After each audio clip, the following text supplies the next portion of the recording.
지난주 우리는 함께 사마리아 우물가로 걸어갔습니다. 정오의 그 뜨거운 햇살 아래 혼자 나온 한 여인을 만났고 예수님이 그녀에게 건네신 말씀 앞에 섰습니다. 아버지께 참되게 예배드리는 자들은 영과 진리로 예배드릴 때가 오나니, 우리는 그 말씀을 통해 예배드리는 이유를 다시 발견했습니다. 예배는 의무가 아니라 목마른 영혼이 아버지께로 나아가는 가장 자연스러운 응답이라는 것을, 그리고 그 아버지 앞에 나아갈 때 우리는 꾸미지 않은 그 솔직한 마음 그대로 가지고 갈 수 있다는 것을 배웠습니다. 그런데 예배 드리는 자리에서 아버지를 만난 사람에게는 자연스럽게 다음 질문이 찾아옵니다. 만났으면 이야기를 나누어야 하지 않겠습니까? 아버지 앞에 나아갔으면 그 아버지께 말을 걸어야 하지 않겠습니까? 그것이 바로 기도입니다. 예배가 아버지 앞에 나아가는 것이라면 기도는 그 아버지와 실제로 대화하는 것입니다. 그래서 예배와 기도는 분리될 수가 없는 것입니다. 예배 드리는 이유를 발견한 사람은 자연스럽게 기도하는 이유도 발견하게 됩니다. 그러나 솔직히 고백해 보십시다. 기도가 늘 그렇게 자연스럽지만은 않습니다. 기도해야 한다는 것은 알고 있습니다. 기도가 중요하다는 것도 압니다. 그런데 막상 무릎을 꿇으면 말이 막힐 때가 있습니다. 무슨 말을 해야 할지 모르겠고, 기도가 끝난 후에도 뭔가 허공에 말을 던질 것 같은 그런 느낌이 남습니다. 혹은 오랫동안 같은 제목으로 기도했는데 아무것도 달라지지 않는 것 같아서 어느 순간부터 그 기도를 내려놓게 된 경험이 있으십니까? 기도는 신앙생활에서 가장 기본적인 것인데 동시에 가장 솔직하게 씨름하는 자리이기도 합니다. 기도를 어렵게 만드는 것 중 하나는 기도를 잘해야 한다는 부담입니다. 적절한 말을 골라야 하고 충분한 시간을 들여야 하고 경건한 자세를 갖춰야 한다는 생각이 오히려 그 기도의 문턱을 높입니다. 그런데 오늘 본문에서 제자들도 똑같은 자리에 있었습니다. 그들은 예수님 곁에서 매일 기도하시는 모습을 보았습니다. 그 기도가 얼마나 깊고 실제적인지 느꼈던 것이었던 겁니다. 그리고 마침내 한 제자가 용기를 내어 이렇게 청합니다. 주여, 요한이 자기 제자들에게 기도를 가르친 것과 같이 우리에게도 가르쳐 주옵소서. 이 한마디가 오늘 우리가 함께 들어갈 문입니다. 제자들이 예수님께 기도를 가르쳐 달라고 청한 것은 아주 특별한 순간이었습니다. 그들은 이미 기도하는 사람들이었습니다. 유대인으로서 하루 3번 정해진 시간에 기도하는 것이 몸에 배어 있었습니다. 성전에서, 회당에서, 집에서 기도문을 외웠습니다. 기도가 낯선 사람들이 아니었습니다. 그런데도 그들은 가르쳐 주옵소서라고 청했습니다. 무언가 달랐기 때문입니다. 예수님의 기도는 그들이 알던 기도와 달랐던 것입니다. 형식이 아니라 실제 대화처럼 들렸습니다. 의무가 아니라 간절함이 있었습니다. 그 차이가 제자들의 마음을 움직였습니다.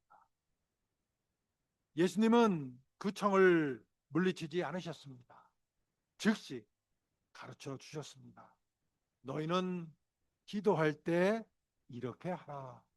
그런데 예수님이 가르쳐 주신 기도는 놀랍도록 짧았습니다. 길고 화려한 표현이 없습니다. 반복되는 수식어도 없습니다.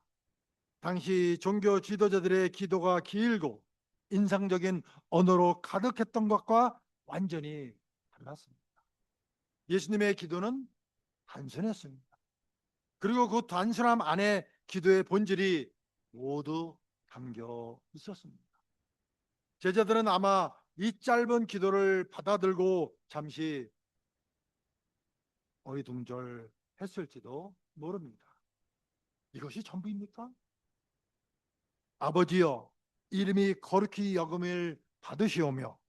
기도는 이렇게 시작이 됩니다. 내 필요가 아니라 아버지의 이름으로 시작이 됩니다. 이것은 단순한 순서의 문제가 아닙니다. 기도의 방향을 보여주고 있는 것입니다. 기도는 내가 원하는 것을 하나님께 전달하는 통로가 아니라 하나님이 누구이신지를 먼저 바라보는 그런 자리인 것입니다. 아버지의 이름이 먼저입니다. 아버지의 나라가 먼저입니다. 그 자리에서 비로소 우리의 필요가 놓이게 되는 겁니다. 일용할 양식을 구하고 죄사함을 구하고 시험에서 건져달라고 간구합니다. 기도의 순서가 우리의 삶의 순서를 가르쳐 줍니다. 그런데 예수님은 기도문을 가르쳐 주신 후 멈추지 않으셨습니다. 한 가지 이야기를 더 들려주셨습니다. 한밤중에 친구를 찾아가 떡을 빌리는 사람의 이야기입니다. 자정에 갑자기 손님이 찾아왔는데 내놓을 곳이 없어서 이웃 친구의 집 문을 두드립니다. 안에서 친구가 대답합니다.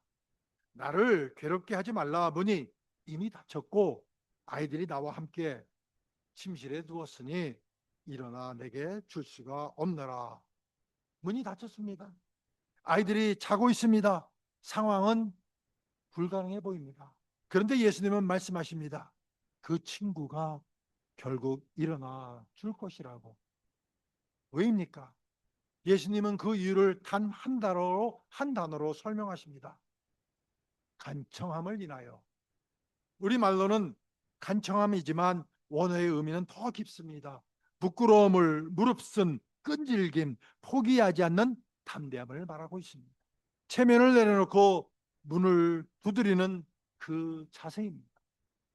예수님은 바로 이 장면을 통해 기도의 성격을 보여주십니다. 기도는 한 번 말하고 결과를 기다리는 것이 아니라는 것입니다. 아버지와의 관계 안에서 계속해서 나아가는 것이라는 겁니다. 그리고 그 끈질긴 나아감을 아버지는 외면하지 않으신다는 것입니다. 예수님이 가르쳐 주신 기도는 아버지여로 시작합니다. 이 한 단어가 기도의 모든 것을 바꿉니다.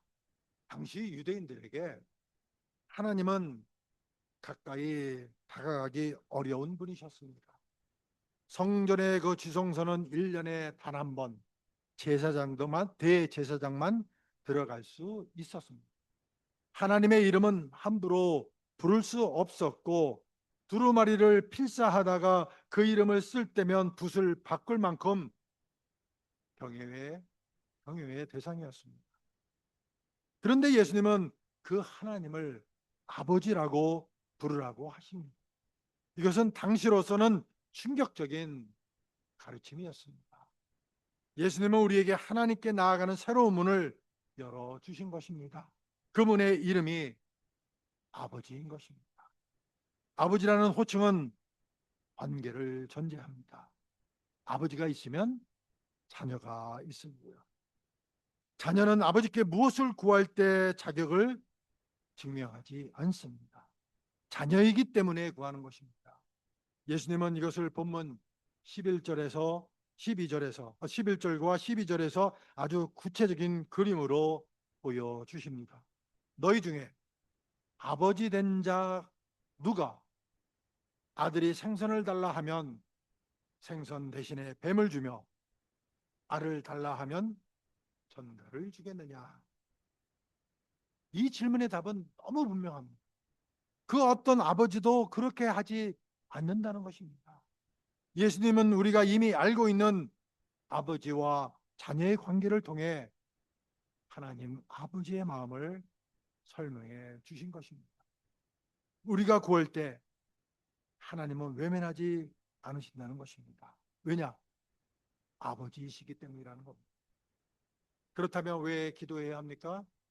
여기서 많은 사람들이 오해하는 부분이 있습니다. 기도는 하나님의 마음을 바꾸는 행위가 아닙니다. 하나님은 우리가 기도하기 전에 이미 우리의 필요를 알고 계십니다. 예수님도 마태복음에서 구하기 전에 너희에게 있어야 할 것을 하나님 너희 아버지께서 아시느니라고 말씀하셨습니다. 그렇다면 왜 기도합니까? 이미 다 아시는. He already knows. Why should we pray? 왜 기도해야 합니까? 기도는 하나님을 설득하는 것이 아니라 우리가 하나님 아버지께 의존하는 존재임을 고백하는 행위이기 때문입니다. Let me repeat. 다시 말씀드릴게요. 기도는 하나님을 설득하는 것이 아니라 우리가 하나님 아버지께 의존하는 존재임을 고백하는 행위이기 때문입니다. 기도는 우리의 필요를 전달하는 통로이기 이전에 우리가 누구인지를 확인하는 자리입니다. 나는 아버지를 필요로 하는 자녀입니다. 한밤중에 친구를 찾아간 사람의 이야기로 다시 돌아가 봅니다. 예수님은 그 이야기 직후에 이렇게 말씀하십니다. 구하라, 그러면 너희에게 주실 것이요. 찾으라, 그러면 찾아낼 것이요. 문을 두드리라, 그러면 너희에게 열릴 것이라. 구하고 찾고 두드리는 것, 이 세 동사는 모두 현재 진행형입니다. 한 번 구하는 것이 아니라 계속 구하는 것입니다. 한 번 찾는 것이 아니라 계속 찾는 것입니다. 한 번 두드리는 것이 아니라 계속 두드리는 것입니다. 기도는 일회성 요청이 아니라 아버지와의 지속적인 대화라는 것입니다. 관계는 한 번의 만남으로 완성되지 않습니다. 계속되는 대화 속에서 깊어지는 것입니다. 그리고 본문은 이 모든 것을 하나의 결론으로 마무리합니다. 너희가 악할지라도 좋은 것을 자식에게 줄 줄 알거든 하물며 너희 하늘 아버지께서 구하는 자에게 성령을 주시지 않겠느냐. 예수님은 기도의 궁극적인 응답이 무엇인지 보여주십니다. 물질적 필요의 해결이 아닙니다. 상황의 변화가 아닙니다. 성령님입니다. 성령님입니다.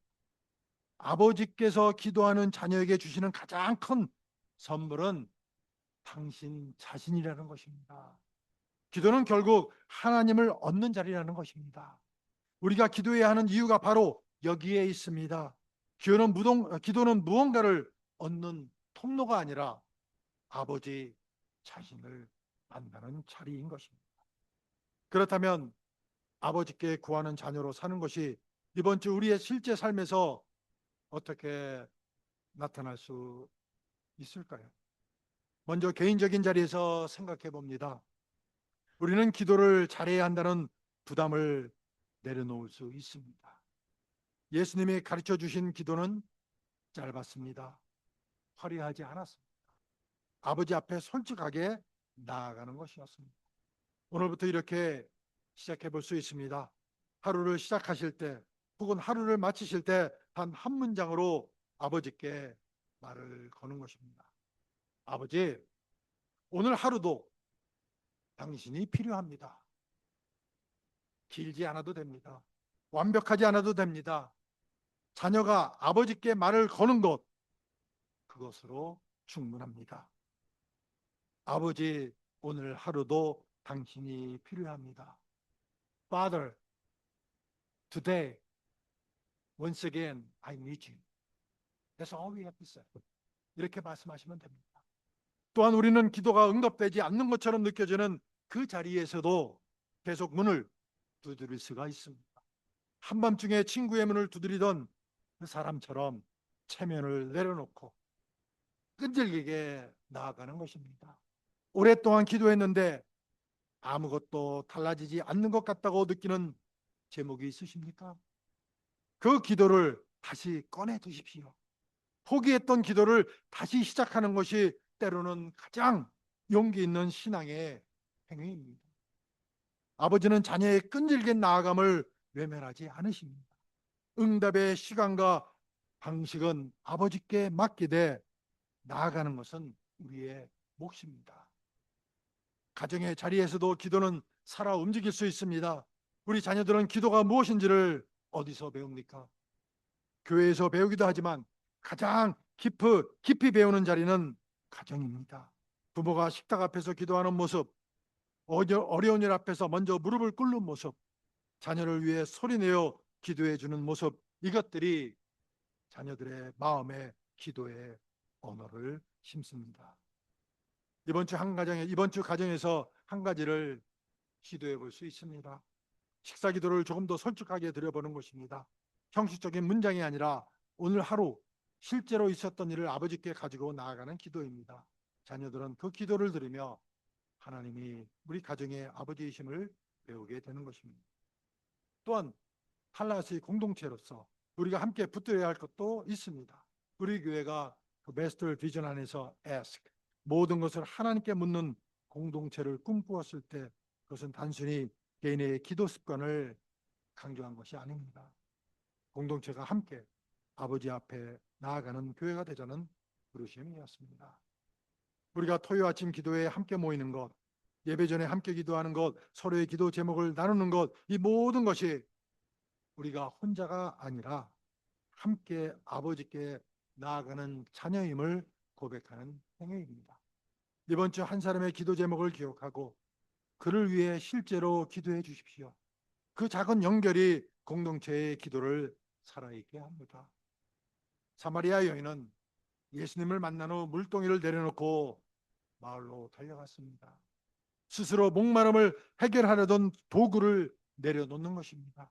기도도 그렇습니다.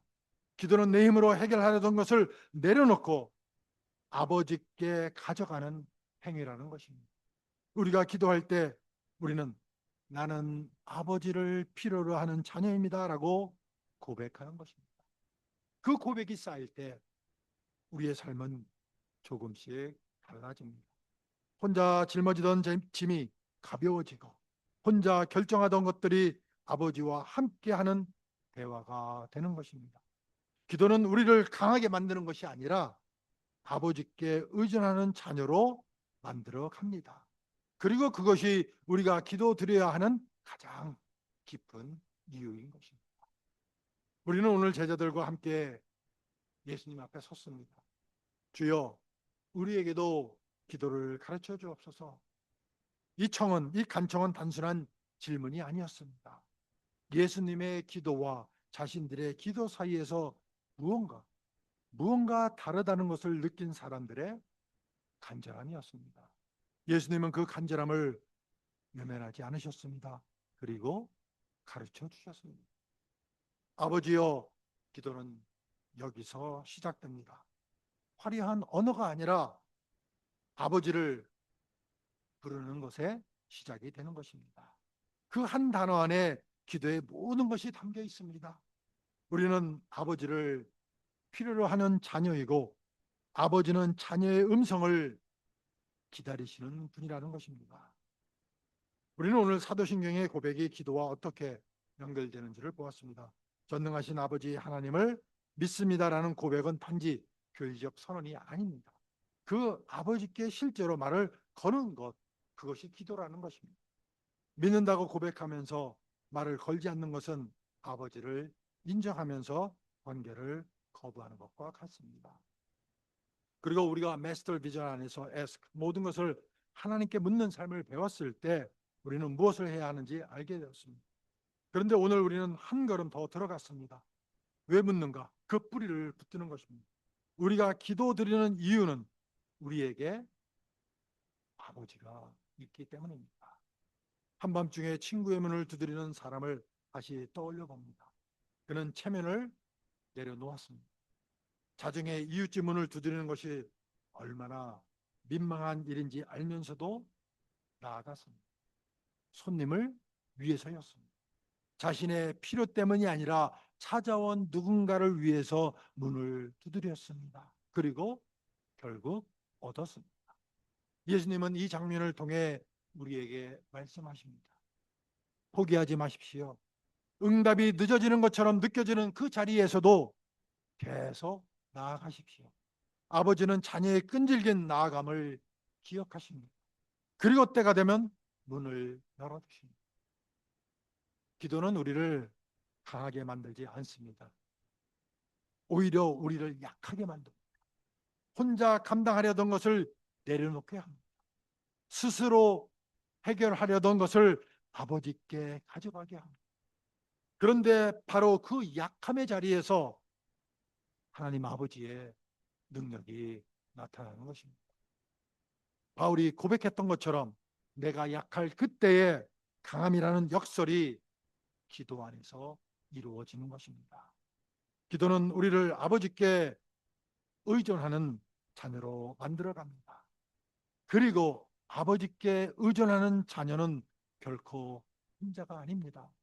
전능하신 아버지의 손이 그 자녀를 붙들고 계시기 때문입니다. 앞으로 기도가 막히는 날이 올 것입니다. 무슨 말을 해야 할지 모르겠고 허공에 말을 던지는 것 같은 날이 올 것입니다. 그날도 아버지를 부르십시오. 단 한마디라도 괜찮습니다. 아버지. 이 한 단어가 이미 기도라는 것입니다. 예수님이 열어주신 그 문은 닫히지 않습니다. 하나님은 자녀의 음성을 기다리십니다. 그리고 구하는 자에게 성령을 주시겠다고 약속하셨습니다. 당신 자신을 주시겠다고 약속을 하신 것입니다. 그 아버지 앞에 우리가 날마다 담대하게 나아가는 공동체가 되기를, 기도가 의무가 아니라 아버지와의 살아있는 대화가 되는 은혜가 저와 여러분 모두의 삶 가운데 넘치시기를 우리 주 예수 그리스도의 이름으로 축원을 드립니다. 기도하시겠습니다. 사랑과 은혜가 풍성하신 하나님 아버지, 오늘 말씀을 통하여 기도가 의무가 아니라 아버지께 나아가는 자녀의 살아있는 대화임을 깨닫게 하시니 감사합니다. 주님, 때로는 기도가 막히고 무슨 말을 해야 할지 알지 못할 때도 있습니다. 응답이 더디게 느껴질 때도, 또 낙심하며 내려놓은 기도도 있었습니다. 그러나 오늘 다시 우리에게 아버지를 부르게 하시고 구하고 찾고 두드리는 믿음으로 주님께 나아가게 하시니 감사합니다. 하나님 아버지, 우리로 하여금 기도를 잘해야 한다는 부담보다 아버지께 솔직히 나아가는 믿음을 갖게 하옵소서. 우리의 필요를 이미 아시는 주님 앞에 우리의 염려와 짐을 내려놓게 하시고 모든 일에 주님을 의지하는 자녀로 살게 하옵소서. 우리의 가정과 교회가 함께 기도하는 공동체가 되게 하옵소서. 서로의 기도 제목을 기억하며 낙심한 이들을 위해 함께 문을 두드리고 아픈 이들과 지친 이들을 위해 사랑으로 중보하게 하옵소서. 하늘 아버지께서 구하는 자에게 성령을 주신다고 약속하셨사오니 우리 가운데 성령의 은혜를 충만히 부어 주옵소서. 기도가 우리의 삶을 새롭게 하고 우리의 믿음을 깊게 하며 날마다 아버지의 품 안에 살아가는 은혜의 통로가 되게 하옵소서. Gracious and loving Heavenly Father, thank you for teaching us through your word today that prayer is not merely a duty, but a living conversation between the Father and his children. Lord, there have been times when we did not know how to pray or what to say. There have been prayers we gave up because the answer seemed delayed. Yet today, you have called us again to cry out, Father, and to come before you with a faith that asks, seeks, and knocks. Heavenly Father, help us lay down the burden of trying to pray perfectly and give us faith to come honestly before you. Since you already know our needs, help us place our worries and burdens before you and live as children who depend on you in all things. Make our families and church a community of a prayer. Help us remember one another's prayer requests, knock together on behalf of those who are discouraged, and intercede in love for those who are sick, weary, and burdened. As you promised to give the Holy Spirit to those who ask, pour out the grace of the Holy Spirit upon us. May prayer renew our lives, deepen our faith, and become a channel of grace through which we live each day in the arms of our Heavenly Father. In Jesus' name we pray. 예수님의 이름으로 기도드립니다.